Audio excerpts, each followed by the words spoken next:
You are welcome to my YouTube channel. तो मित्रों अपन REET mains की तैयारी कर रहे थे। रीट मेंस के तहत ही अपन साइंस और इंग्लिश जो है वो अच्छी तरीके से पढ़ चुके हैं। उसके बाद में अपन ने इतिहास और संस्कृति टॉपिक शुरू कर रखा था, जिसके सारे जो टॉपिक्स हैं वो आरबीएसई 10th बुक की जो बुक है उसके अंदर से दिए हुए हैं। तो वो पढ़ ही रहे थे मित्रों, वो भी साथ साथ अपन पढ़ने जाएंगे। आपकी मांग के अकॉर्डिंग आज से अपन शुरू कर रहे हैं एक और नया विषय जो है उसका नाम है राजस्थान अध्ययन।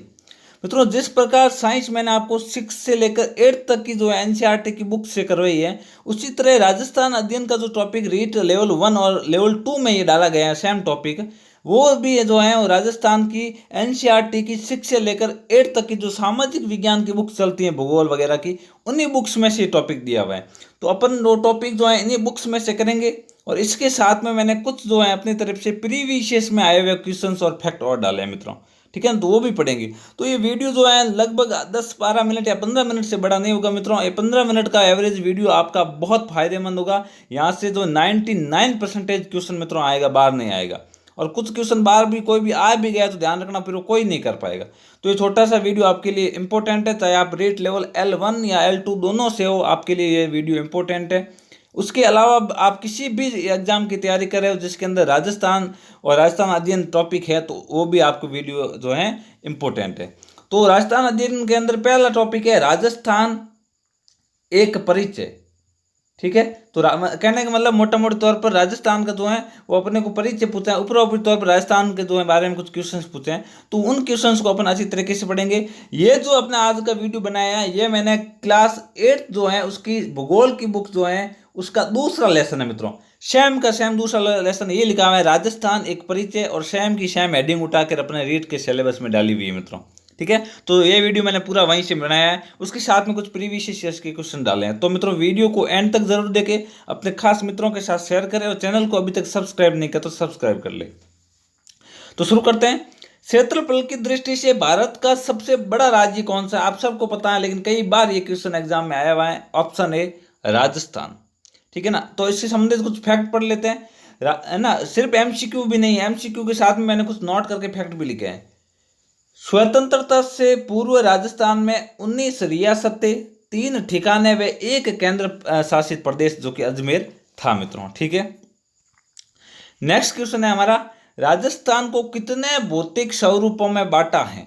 ठीक है मित्रों, तो ध्यान रखना राजस्थान को 4 भौतिक, मतलब जो फिजिकल रूप से राजस्थान दिख रहा है उसको 4 भागों के अंदर बांटा है, ठीक है। अब वो 4 भाग कौन कौन से हैं? पहला है अपना थार का मरुस्थल। पहला राजस्थान को थार के मरुस्थल में बांटा है। तो अपन अपन पढ़ेंगे राजस्थान के थार के मरुस्थल के बारे में फैक्ट। और ध्यान रखना मित्रों, थार के मरुस्थल के बारे में फैक्ट राजस्थान अध्ययन जहाँ भी टॉपिक है 100% एक क्वेश्चन आता है। तो यहाँ तक जो है आप इंपॉर्टेंट है, इसको थोड़ा सा ध्यान से पढ़िए। यह राज्यों के 12 जिलों तथा 61 भागों में फैला हुआ है। राज्य के 12 जिले जो हैं उसमें आते हैं, ठीक है। गंगानगर हनुमानगढ़ से लेकर बाड़मेर तक जो है सारे, जो जोधपुर, पाली, नागौर, ठीक है मित्रों, बीकानेर, है ना, ये सब, चूरू, ये सब जो है वो इसके अंदर आते हैं। टोटल 12 जिले हैं मित्रों, ठीक है ना, जो कि अपने थार के मरुस्थल के अंदर आते हैं। मैं 12 जिलों के नाम लिखना भूल गए, आप एक बार गूगल पर सर्च करके देख लीजिए, ताकि ऐसा क्वेश्चन पूछा जा सकता है कि 4 जिले कोई अलग दे दे कि कौन सा जिला जो है इनमें से नहीं है। तो मित्रों पश्चिम भाग में जो जिले हैं वो लगभग हैं, आपको जो है जयपुर साइड से वहाँ कोई जिला पूछ लिया है, या मेवाड़ साइड का कोई जिला पूछ लिया, तो वो जो अपने थार के मरुस्थल में नहीं है। नेक्स्ट है, यहाँ राजस्थान की 40% जनसंख्या जो है सिर्फ थार के मरुस्थल में निवास करती है। वेरी इंपॉर्टेंट क्वेश्चन, कई बार पूछा गया। नेक्स्ट पॉइंट है, विश्व के सभी मरुस्थलों में सर्वाधिक जैव विविधता इस मरुस्थल में पाई जाती है मित्रों। सर्वाधिक जैव विविधता जो है वो इस मरुस्थल में पाई जाती है, इस कारण इसे विश्व का धनी मरुस्थल कहते हैं। वेरी इंपॉर्टेंट है, आपको पूछा जा सकता है कि विश्व का सबसे धनी मरुस्थल कौन सा है, और नीचे 4 ऑप्शन दे दिया, सारा, गोबी, थार, ठीक है ना। ध्यान रखना, कंफ्यूजन नहीं होना। आप सोचोगे हमारे थार में, यहाँ तो क्या है, ध्यान रखना थार के अंदर सबसे ज्यादा जैव विविधता है, मतलब पशु पक्षी, ठीक है ना, यहाँ पर खनिज लवण सबसे ज्यादा पाया जाता है, इस कारण ये सबसे धनी मरुस्थल है। नेक्स्ट क्वेश्चन है मित्रों, बाड़मेर, जैसलमेर, बीकानेर में मरुस्थल को भारतीय महामरुस्थल कहा जाता है। ये जो 3 जगह, क्योंकि यहाँ पर रेतीले जो टीले हैं, धोरे जिनको बोलते हैं, इस कारण जो बाड़मेर, जैसलमेर और बीकानेर जो हैं इनके अंदर जो मरुस्थल पाया जाता है इसको महामरुस्थल कहा जाता है। यहाँ की प्रमुख झाड़ियाँ मित्रों कैर है, आक है, ठीक है। ये प्रमुख झाड़ियाँ ये लिख लेना, ये पूछा जा सकता है कई बार। थोर है, लाणा है, फोग है, अरना है, ये जो है इस मरुस्थल की जो प्रमुख झाड़ियां हैं। ठीक है। तथा यहाँ की घास जो है वो सेवण, जो कि अपना गोडावण सबसे खाता है, सब गोडावण का पसंदीदा जो है घास है। उसी तरह दामन है, करड़ है, ये मरुस्थल की जो है वो अपने प्रमुख घास है मित्रों। तो दूसरा हमारा जो भौतिक प्रवेश है, पहला तो राजस्थान चार भागों में बांटा है, पहला जो मरुस्थल में, दूसरा है वो अरावली पर्वत में। ठीक है ना। तो अरावली पर्वत के बारे में क्या फैक्ट है? राजस्थान के मध्य भाग में दक्षिण पश्चिम से उत्तर पूर्व दिशा में राज्य के लगभग 9% भाग में अरावली फैला है। राज्य के क्षेत्रफल का जो 9% भाग में कौन है मित्रों? अरावली है। ठीक है। नेक्स्ट फैक्ट है, यह दक्षिण में गुजरात से उत्तर में दिल्ली तक 692 किलोमीटर फैला हुआ है। ये क्वेश्चन कई बार पूछा गया है कि अरावली जो है कितना लंबा है, तो ध्यान रखना 692 692 किलोमीटर जो है ये गुजरात से लेकर दिल्ली तक फैला हुआ है मित्रों। नेक्स्ट क्वेश्चन है, ये राजस्थान को दो भागों में विभक्त करता है, एक तो पूर्वी राजस्थान और पश्चिम राजस्थान बीच में से। ठीक है ना, दो भागों में राजस्थान को एक काट देता है मित्रों। अरावली को राजस्थान की जीवन रेखा कहते हैं। वेरी वेरी इंपॉर्टेंट है, कई बार एग्जाम में क्वेश्चन पूछा गया है कि राजस्थान की जीवन रेखा कौन सी पर्वत श्रृंखला है। ठीक है ना, तो ध्यान रखना उसका आंसर होगा अरावली पर्वत श्रृंखला। नेक्स्ट क्वेश्चन है, अरावली पर्वत की सबसे ऊंची चोटी जो है वो गुरु शिखर है, जिसकी लंबाई 1722 मीटर है मित्रों। ठीक है ना, सबसे लंबी कौन सी? गुरु शिखर, जिसकी लंबाई है 1722 मीटर। और इस शिखर को जो है वो कर्नल जेम्स टॉड ने संतों का शिखर कहा, ये ध्यान रखना। नेक्स्ट क्वेश्चन है मित्रों, पूर्वी मैदान। ठीक है ना, तो पहला आपने पढ़ा थार का मरुस्थल, दूसरा जो है भौतिक प्रदेश है अपना अरावली, और तीसरा है पूर्वी मैदान। ठीक है। राजस्थान का पूर्वी भाग चंबल, बनास, बाणगंगा व उनकी सहायक नदियों से निर्मित है, जो कि गंगा के मैदान का हिस्सा है। मतलब जो पूर्वी मैदान, जो अपना मैदानी इलाका ना, वो यूपी वगैरह में जो गंगा यमुना के उन्हीं का इलाका है, उन्हीं का जो एक पार्ट है राजस्थान का, जो कि चंबल, बनास वगैरह इन नदियों से बनाया जाता है। ठीक है मित्रों, और क्या फैक्ट है? ये 23% भाग में फैला मित्रों, ध्यान रखना। पूरी मैदान कितने भाग में फैला है? 23% भाग के अंदर। और अपने अरावली कितने में फैला है? 9% भाग में। और मरुस्थल कितने परसेंट फैला है? 60% भाग में। ये ध्यान रखना। ठीक है मित्रों, इस मैदान का चंबल नदी के आसपास का क्षेत्र नाली अपर्दन के कारण अत्यधिक उबड़ खाबड़ हो गया है, जिसे चंबल के बीहड़ या डांग के नाम से जाना जाता है। कई बार यहाँ से क्वेश्चन पूछा जाता है कि चंबल के बीहड़ या डांग क्या है। तो देखो, इस मैदान में जो चंबल नदी है उसके आसपास जो कुछ अपर्दन के कारण कुछ ऐसे उबड़ खाबड़ भाग हो गया है, जिसको चंबल के बीहड़ कह दिए गए हैं। ठीक है मित्रों, या फिर चंबल डांग है ना, डांग क्षेत्र कई बार पूछा जाता है कहाँ पर है, तो भरतपुर, धौलपुर इनके आसपास में है। यहाँ 40% जनसंख्या निवास करती है। 40% ही जनसंख्या थार के मरुस्थल में निवास करती है, और 40% ही यहाँ करती है। देखो मित्रों, ये भाग कुल राजस्थान का 23% है। 23% में 40% जनसंख्या रहती है, और मरुस्थल में 60% में 40% जनसंख्या रहती है, ये ध्यान रखना। यहाँ सर्वाधिक जनघनत्व है ना, सिंपल ही है, क्योंकि 23% भाग में यदि 40 लोग, मतलब 23 जो है ना, मान लो कोई भी 23% भाग है, उसके अंदर 40% जनता रह रही है, तो जनघनत्व यहाँ ज्यादा होगा सिंपली। बांसवाड़ा व प्रतापगढ़ जिलों में 56 गांवों व 56 नदी नालों का समूह है, इस कारण इसको जो है 56 का मैदान कहते हैं।